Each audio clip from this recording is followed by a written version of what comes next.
Sabahal khair. Hari ini kita akan belajar tentang peraturan di sekolah. Kita akan belajar tentang peraturan di sekolah, peraturan bekerja sama, peraturan di perpustakaan, dan peraturan di tempat pariwisata. Aturan di sekolah. Yang pertama, belajar dengan tekun.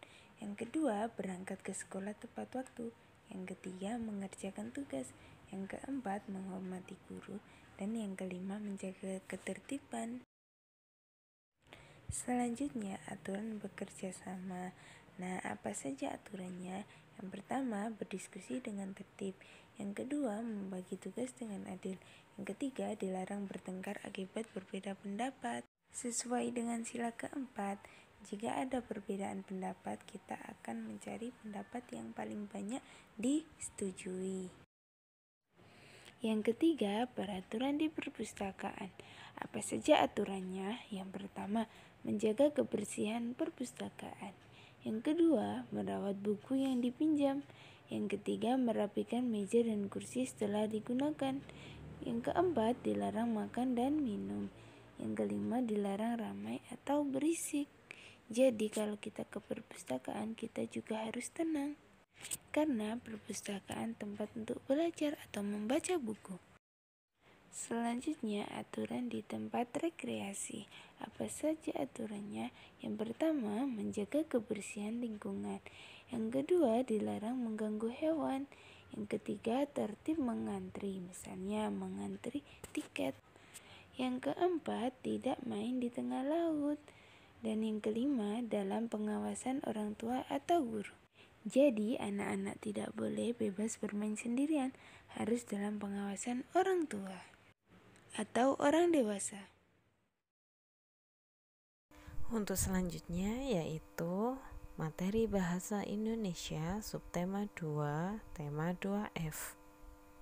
Di materi kali ini kita akan belajar tentang huruf kapital digunakan untuk penulisan 1.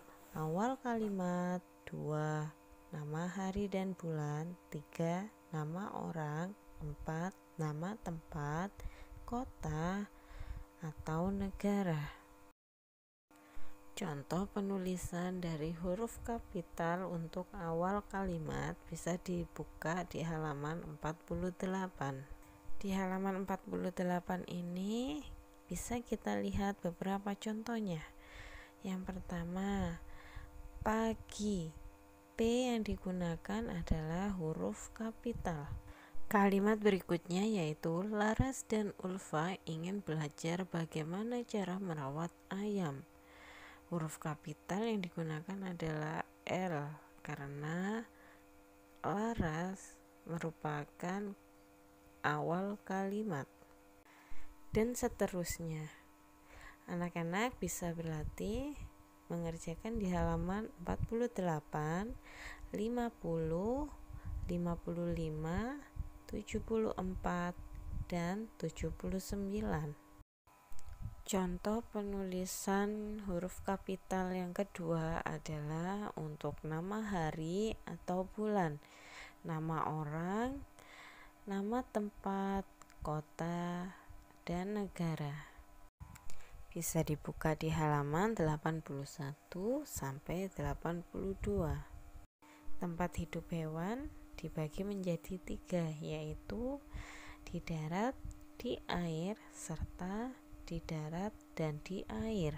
Contoh dari hewan yang hidup di darat yaitu sapi, kambing, kelinci, dan lain-lain. Contoh dari hewan yang hidup di air seperti ikan, paus, udang, dan lain-lain. Contoh dari hewan yang hidup di darat dan di air adalah katak. Hewan yang bisa hidup di darat dan di air disebut hewan amfibi. Anak-anak, membaca adalah jendela dunia. Tetap semangat belajar ya. Wassalamualaikum warahmatullahi wabarakatuh.